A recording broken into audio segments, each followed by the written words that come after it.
Hey guys, if you're working out more than once a week, this video is for you. I'm going to be going over the top 5 training mistakes to avoid. That is, if you value your time, money, and energy.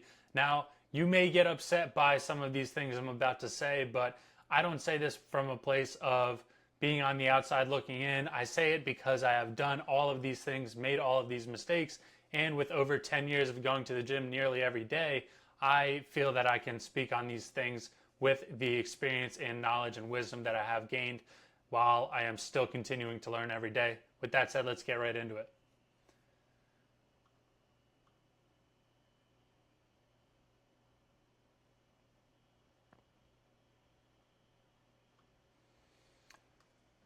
Number 5 is going to be functional fuckery. Now, I get it if you are in a career or doing a sport where the functional aspect could be important.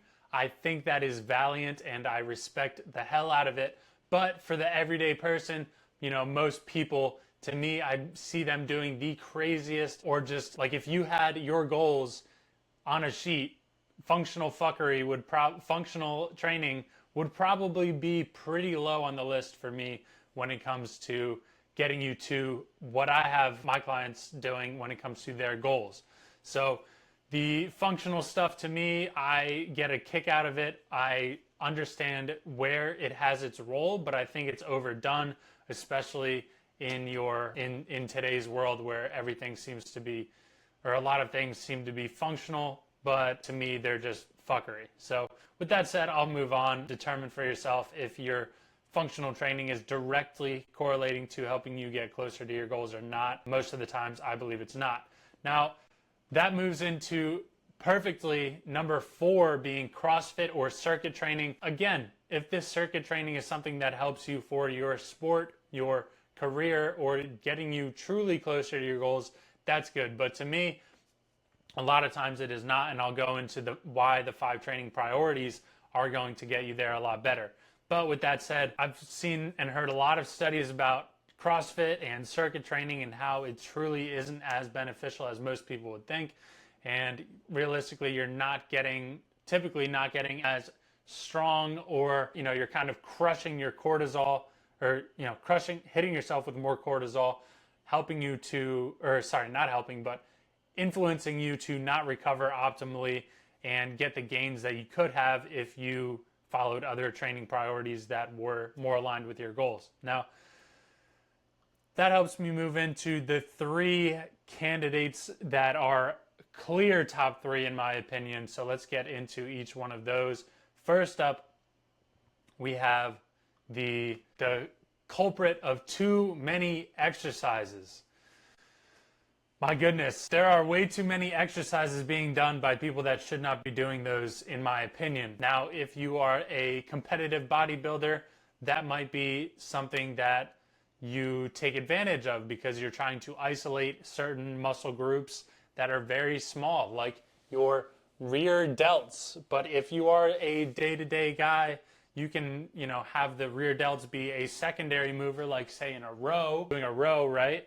But you don't need to be training rear delts as much as you need to be training the muscles like your lats that are 20 times bigger. So you'll have those rear delts, or your smaller muscle groups accommodating and helping in these compound movements and stuff like that. But realistically, I don't think you need to be doing 2 or 3 sets of 2 or 3 exercises for very small, minimal progress, minimal gains that you're probably never going to notice. Yeah, so that's just the thing on too many exercises.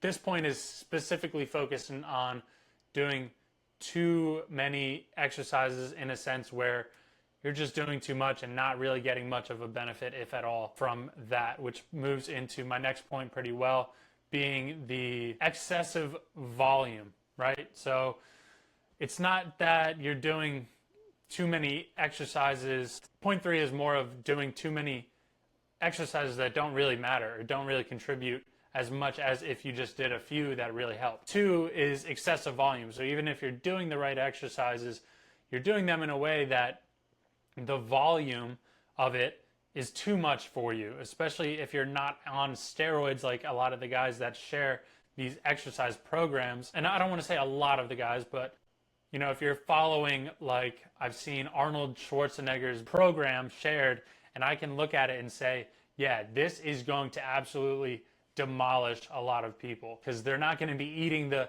4,000 plus calories a day. They're not going to be having the extra speedy recovery that he had and admitted to, understandably so, for his bodybuilding endeavors with the steroid use, of course, and stuff like that. And they're probably going to be doing other things where they're not recovering optimally, etc. So to me, the excessive volume that people are doing, not only in like a bodybuilding and aesthetic sense, but in whether it's more like powerlifting or just your everyday gym goer, or your more like recreational sport or athlete, a lot of times the excessive volume is what really counteracts your progress, not only with doing it all in one session, or even training too much volume within an entire week or a month, right? So there's ways to program and get the most out of your training, and excessive volume is not one of those, which leads me directly into this point here that I will die on this hill. I have done the excessive runs and realized it's a whole bunch of shit. So no need to go run for more than an hour or do any sort of cardio, in my opinion, for more than an hour. Truly, you're just going to be adding stress, taking away from your gains. Now, sure, running in a sense isn't necessarily going to pull away your gains. It's there to help you burn more calories. If you're not comfortable by cutting more calories from your diet, you can just exercise so that you can still enjoy a sweet treat and stuff like that, right? Or whatever it may be. But the excessive runs are catabolic, meaning that they're going to pull away from the growth state that your body could be in, which is one that helps to rest, recover, and build muscle.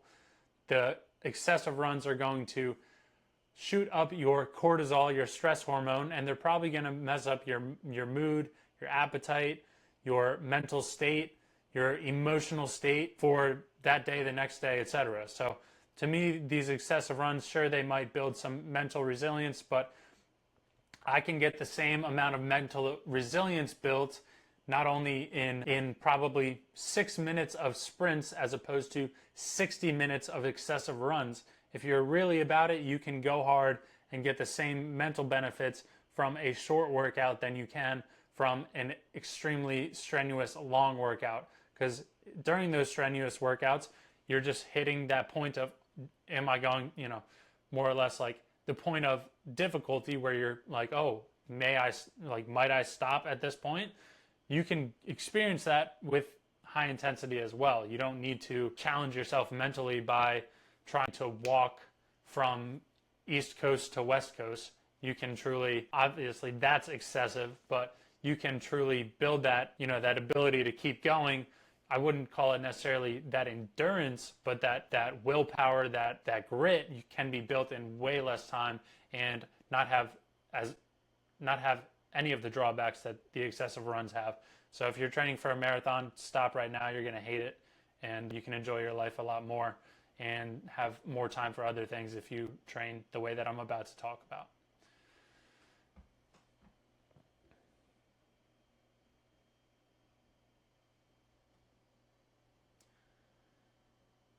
All right, now top 5 training priorities, especially for my finance guys, my entrepreneurs, my salesmen, etc. Number 5 is going to come in as walking. I cannot say enough how much walking is beneficial for you. Now, I guess I did say walking from East Coast to West Coast isn't going to be great for you. Shouldn't be a priority, right? Or isn't practical. But walking a little bit each day, whether that's 5 minutes or 50 minutes, is going to be so beneficial for you. Not only because it helps in terms of burning some more calories, it's going to help you refresh your mind. It's going to help you with your digestion if you do it, before or after your meals. If you're walking on an empty stomach, that's going to be helpful as well. Or just walking in general is going to be great for you. It's going to move some blood flow through your legs or your whole body realistically, but helping you to more or less recover in a way that is beneficial and not counterproductive. So If you're going and walking, that's going to help you move that lactic acid through your body and help you to recover as well, similar to like a zone 2 cardio would, without the excessiveness of a very, very long run. Now, training priority so that was 5. Moving on to 4, mobility and flexibility, i.e., or an example, yoga. These things are going to be so beneficial, not only for lowering your stress, but helping things like your posture, helping you to feel more. You can use it as like a warm-up before a workout, as a cool down after a workout, or a warm-up to your day where you're like, all right, let me stretch out, let me get some, good movement in, or cooling down, relaxing, bring down your stress levels at the end of a day. It's going to be helpful as well. So helping your performance, your posture, and your stress levels, which are absolutely key, and I would argue are all tied together, not only there, but on the mental side as well. So with that said, yeah, moving, I just know personally, especially like as I exercise more, or as I exercise with consistency, getting I'm tightening my muscles when I'm lifting weights or doing strength training, and I'm firing my muscles while I am running or doing cardio or conditioning, right? So by having the mobility and flexibility, it helps me to do those in a better, more efficient and optimal way, but also it helps to loosen up the tight and sore muscles that I have so that they can perform better, feel better, posturally improve, and just lower that stress or that tension I'm holding in my body. Now, moving on to the top 3, and these are the true top 3. Let me know what you guys think of them. I'm so excited to share about these. Now, moving into number 3, low to moderate intensity conditioning. Now, there is a caveat, whatever. Do so in a way that is not excessive. So I would say anything less than an hour is probably ideal. Running a 5K is going to be great for you.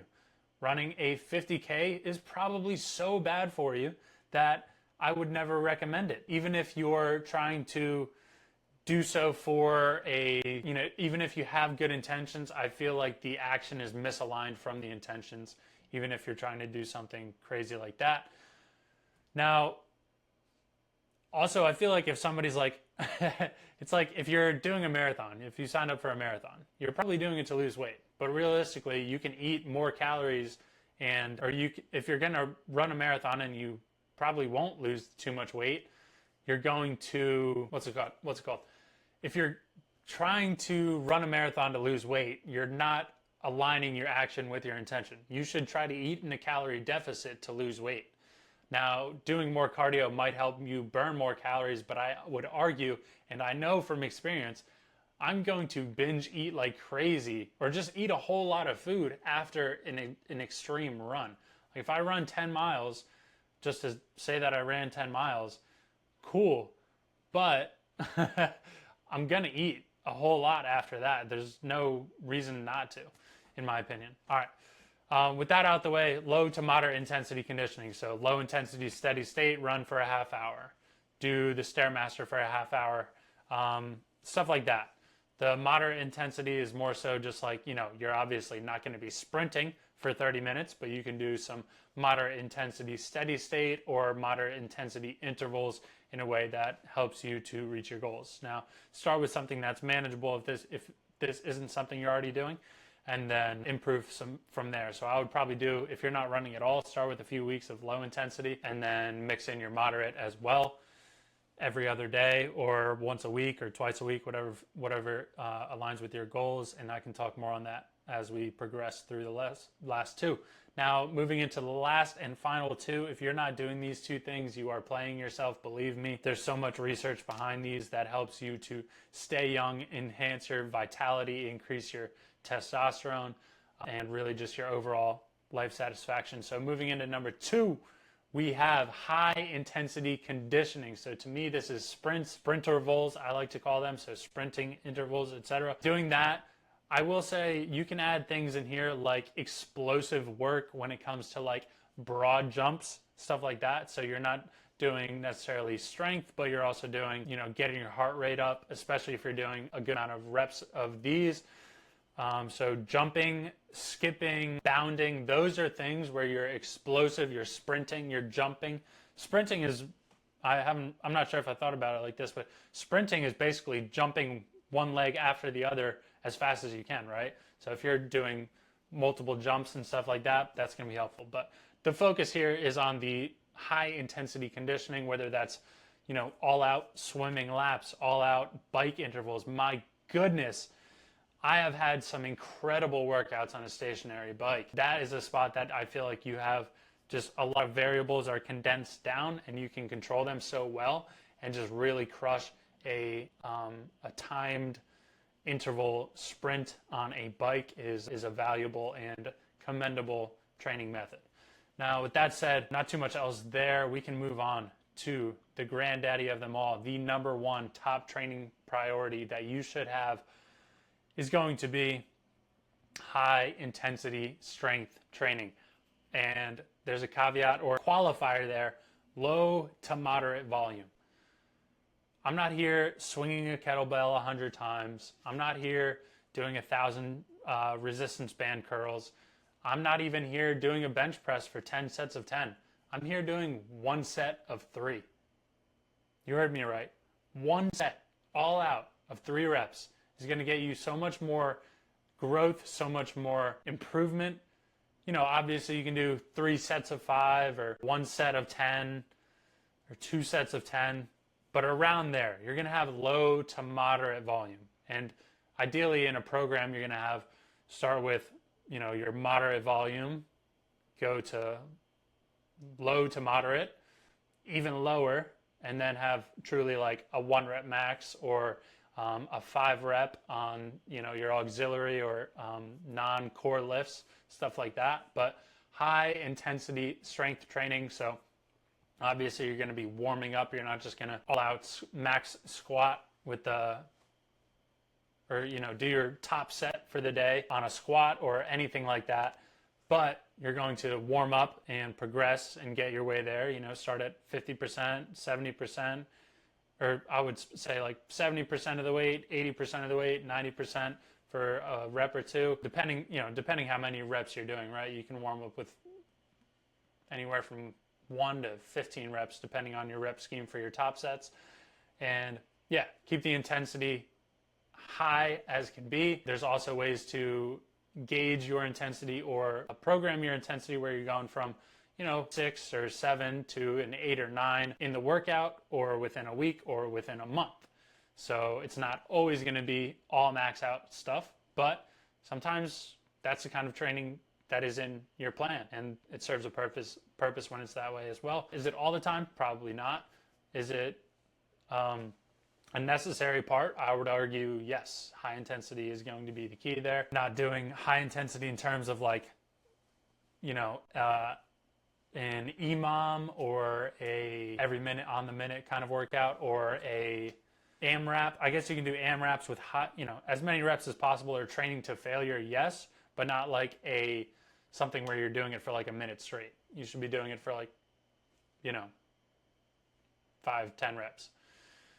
Now with that said, that is going to be the key there. If you're looking for more insight on training, nutrition, recovery, shoot me an Instagram DM, or I'm also on LinkedIn or X if you want to reach me there.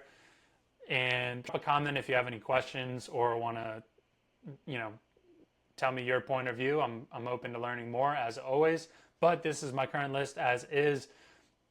I have a bit of experience with basically all of this, so hopefully this is helpful and saves you guys 10 years of going down the wrong path and wondering why you're not getting results. I will say in line with this, you're also going to need, to get the results you want, truly you're going to need the proper nutrition and recovery protocols as well. So having a plan for training, nutrition, and recovery is something I specialize in, not only curating for myself, but giving to others. So if you're looking for a blueprint or template, it should be linked here on YouTube, or if you're listening on Instagram, go to the link in my bio. It's going to be on there, or you can on Instagram. If you DM me the word blueprint, I'll send it over to you as well. Now, with that said, if you're open to learning more or seeing what this looks like for you, shoot me a DM, just say the word coaching, and I can get back to you, or apply for coaching using the link either on this YouTube, on my Instagram bio as well. If not, otherwise, I hope you found some value here. Make sure you drop a comment, show some love, like this video, and share it with a friend. Hopefully it pissed some people off and you're going to realize what you're doing isn't really helping you get closer to your goals. Do more of this, the training priorities, and stop making those silly mistakes that many people are making. With that said, I appreciate you all. Have a great day, and check you on the next, or I'll talk to you in the next video.